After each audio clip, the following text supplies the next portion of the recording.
Welcome to the show, Fel Romano. Let's go over your qualifications first. You are a couples counselor. Yes. Okay. So you counsel couples who are, do they all come to you in trouble, or are there some people who come preventative maintenance type of things? Some people do come preventatively, which is always nice to see people trying to get ahead of things. Often, though, I am seeing couples once they've hit a breaking point. All right. And then also you're kind of transitioning into a dating coaching business. Yeah. I'm trying to move more from therapy into coaching just because I've noticed that my style is a little bit more directive, and then I'm also working with a lot of single people right now in the other project I'm doing, so dating coaching is kind of a natural next step for me. Okay, so you're seeing both ends of the spectrum. Yeah. You're maybe seeing people in some cases that should never have been together. Yeah, arguably, yeah. I think there's some people come in and I immediately get the sense that they're both kind of miserable and have been there due to obligation.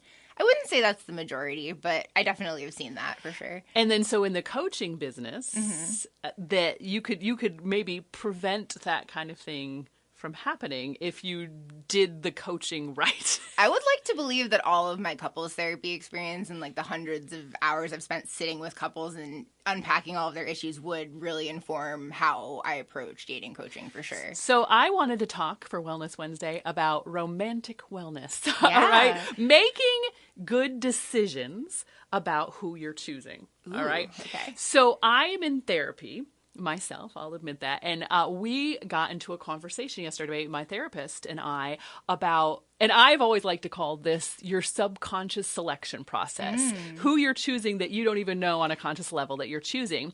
And she kind of agrees with me that you choose people subconsciously based on what you need to learn.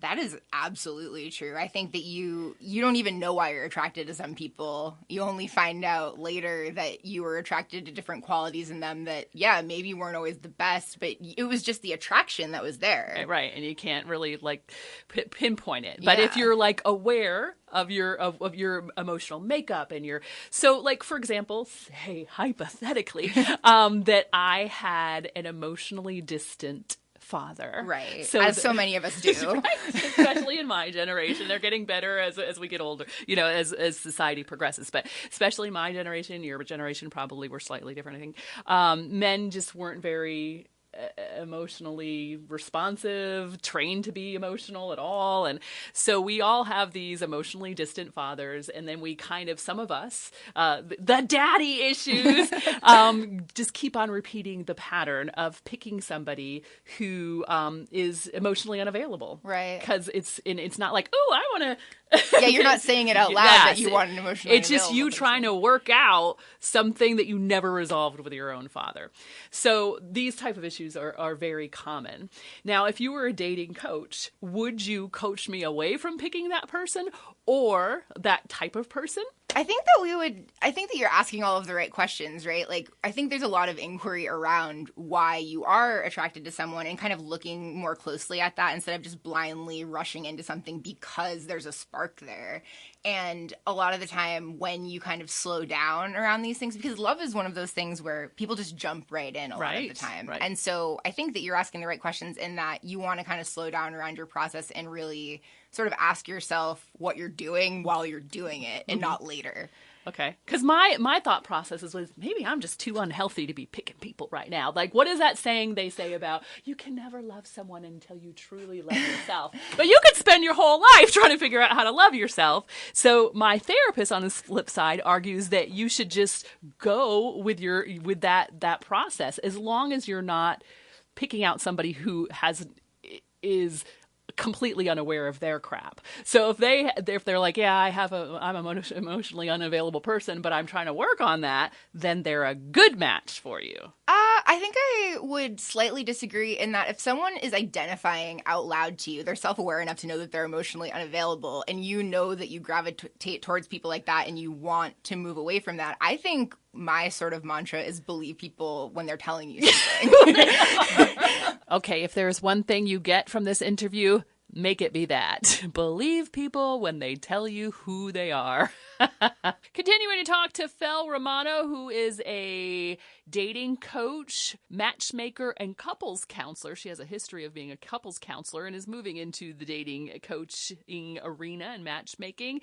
And we're trying to talk about, maybe picking a more healthy potential partner. The thing about love and dating, I feel like there's a lot of it that doesn't feel, I want to say, in your control. Like, you can tell yourself not to do something, but you still might really want it. If that's the case, sometimes you do just have to live something out. Right. But I mean, yeah, sure. If someone's telling you they're emotionally unavailable and you're kind of getting that gut feeling, maybe don't go for it. But I guess the difference to my therapist, it's like the difference is that they know it and they want to change it, and you know that it's your pattern and you want to transcend it. Right. I mean, isn't that the key? Transcending your patterns. If they're identifying they're emotionally unavailable and they want to work on it, I think that could be a mixed bag. I mean, for sure, everybody's a work in progress, and I don't totally agree with that saying that you can't love anybody until you love yourself. I mean, like, everyone's slightly broken, right?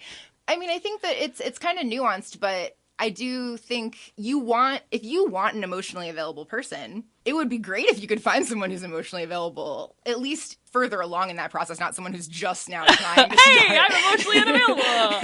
All right, so let's go back to what you just said. We're all kind of broken in our own ways, right? So, and we're attracted who we're attracted to.